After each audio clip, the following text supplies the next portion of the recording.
deputātam Ģirtam Lapiņam.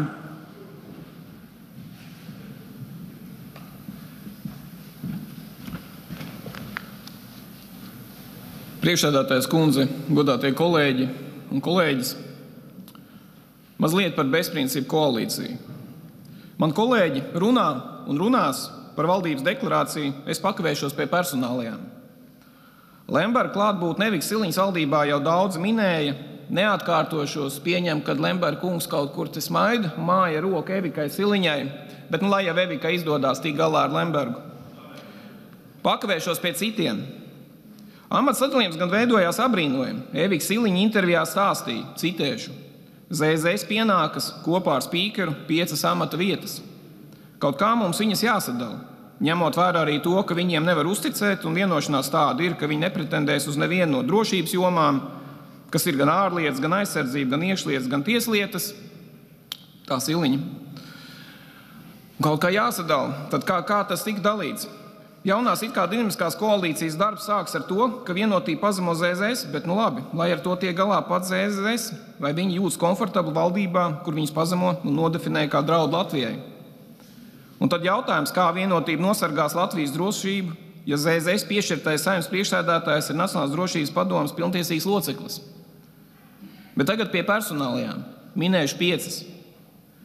Kaspars Melnis, klimata enerģētikas ministrs. Tas, protams, ir mazliet ironiski, ka Kaspars Melnis 22. gada decembrī lepni ziņoja, ka balsos pret KEM ministrijas izveidi un ka tā ir valsts budžeta līdzekļu izšķērdēšana. Un tā viņš arī darīja, un viņš māja ar galvu. Tomēr tagad, nepilns 10 mēnešus vēlāk, kad Kasparam Melnim tiek piedāvāts kļūt par ministrijas vadītāju, tad ministrē tomēr nav nevainas. Tomēr būtiskais ir kas cits. Pret viņu kandidatūru kategoriski iebilst Latvijas dabas aizsardzības organizācijas. Nodibinājums Latvijas dabas fonds, biedrība Zaļā brīvība, nodibinājums Pasaules dabas fonds, Latvijas ornitoloģijas biedrība, Bioloģiskās lauksaimniecības asociācija un citi. Organizācijas norāda, no 3 koalīcijas partneriem ZZS ir viszemākā izpratne un kompetence par vides, klimata un dabas aizsardzības jautājumiem. Tāpat organizācijas uzsver, ka Meļņa kļūšana par valdības vadītāju ministrijā, kuras tiešais uzdevums ir īstenot tā dēvēto Eiropas zaļo kursu, ir kliedzošs un nebijis precedents, kas apdraud Latvijas vides, dabas un klimata situāciju. Tā skaitā Latvijas iedzīvotāju iespējas pielāgoties klimata pārmaiņu sekām. Saprotu, ka Evika Siliņu un ZZS neinteresē, ko domā nozares organizācijas. Kaspars Briškens, satiksmes ministrs. Kaspars Briškens no 2012. līdz 2020. gadam bija Air Baltica padomes priekšsēdētāja vietnieks. Pieminējuši dažas epizodes. 2013. gadā Briškens, kā satiksmes ministrijas pārstāvs, tika atsaukts no padomes, jo nepienācīgā līmenī kontrolēja uzņēmumu darbību, kas rezultējas tāds Air Baltica reklāmas kampaņas izstrādā, kurā popularizēja padomju armijas svētku dienu 23. februārī, uz šī pamata samazinot biļešu cenas. 2015. gadā valdība atzina, ka Briškens nespēja adekvāti kontrolēt Air Baltica valsts darbību, jo padomu lobēja valdes intereses, tādējādi panākot 100 miljonu eiro ieguldījums no valsts budžeta. To apliecināja kopīgi ģimenes ārzemju izbraucienu uz uzņēmumu valdes locekļiem. Tā vietā, lai sniegtu kādu skaidrojumu mazināt korupcijas ēnu, Briškens neatbildēja žurnālistiem ne uz zvaniem, ne īziņām. 2016. gadā tika atklāts, ka uzņēmuma padome pieļāva aviokompāniju iegādātās Bombardier lidmašīnas nomātu, pārmaksāja 20-30% ar apšaubām līgumu un starpnieku firmu palīdzību. Tomēr lielākais skandāls bija 2015. gadā. Padomes apstiprinātais uzņēmuma plāns piesaistīt ar Krievijas varas struktūrām saistīti investoru un Krievijā bāzēt militārās rūpniecības uzņēmumu ražotās lidmašīnas Suhoi. Tikai valdības iejaukšanās apturēja šo procesu. Saprot, ka Evika Siliņu un progresīvos neinteresē reputācijas riski. Andris Sprūts, aizsardzības ministrs.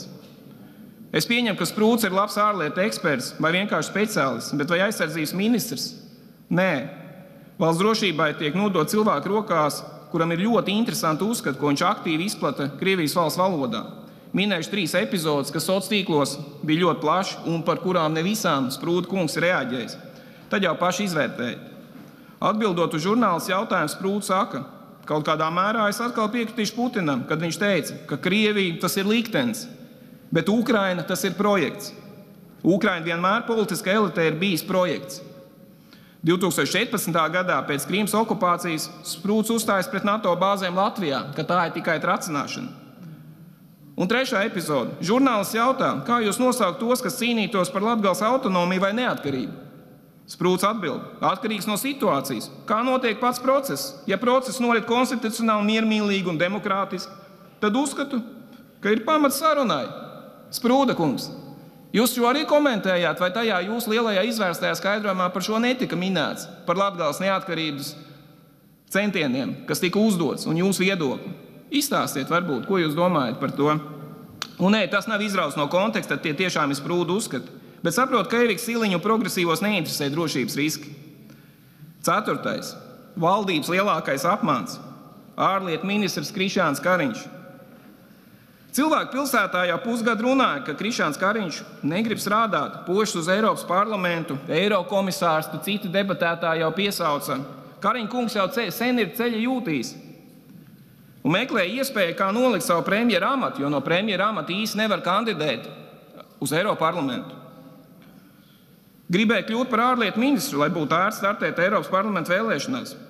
Un kā par pārsteigumu, viss tā arī notika. Kariņš meta plinti krūmos, lai arī solīja, ka nemetīs plinti krūmos, bet kaut kā sanāca, ka tā plinta iekrita krūmos, aizbēga pat no tikšanās pēdējās. Tā bija Kariņa kungs. Pat nesagaidījāt nekādas sarunas beigas, vienkārši aizskrējāt. Nu metāt plinti krūmos, un tagad ir nomināts ārlietu ministram. Kā par pārsteigumu viss sakrīt. Kariņa kungs, neesiet bļāvuls. Skatoties acīs Latvijai, pasakiet godīgi, ka jūs neplānojat strādāt Latvijā. Kā ārlietu ministra amats ir tikai izkārtne priekš vēlēšanām. Vai vēl labāk metiet plinti krūmos jau tagad, nevis pārvēršat ārlietu ministra amatu par priekšvēlēšanu kampaņas sastāvdaļu.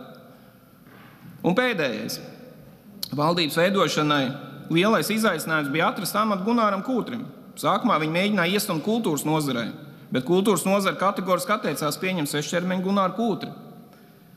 Kūtris ir jurists, viņi varētu iestumt tieslietu ministrijā. Viņš nebūtu slikts ministrs, tieslietu ministrs. Bet tā vai vienotība paziņot, ka ZZS nevar uzticēt ārlietas, aizsardzību, iekšlietas un tieslietas. Ko darīt? Un tad jauns risinājums. Stumt Kūtri par Saeimas spīkeru. Es saprotu, ka jaunā koalīcija ir bezprincipu koalīcija, bet lūgums tomēr sameklēt cilvēku ar atbilstošām kvalitātēm, ar nevainojumu reputāciju, nevis komunistiskās partijas biedru, kas viņš ir kopš 82. gada. Pietiek ar komunistiem, šobrīd ir 2023. gads, ir runa par reputāciju, par to, kā citas valstis uz mums skatās. Tiekam vaļā no komunistu rēgiem. Aicinu balsot pret šo bezprincipu valdību ar vājiem un neatbilstošiem ministru kandidātiem. Negrib piedzīvot, ka vienīgais, ko viņi izdarīs, ir iztirgos Latvijas mežus un Latvenergo. Paldies!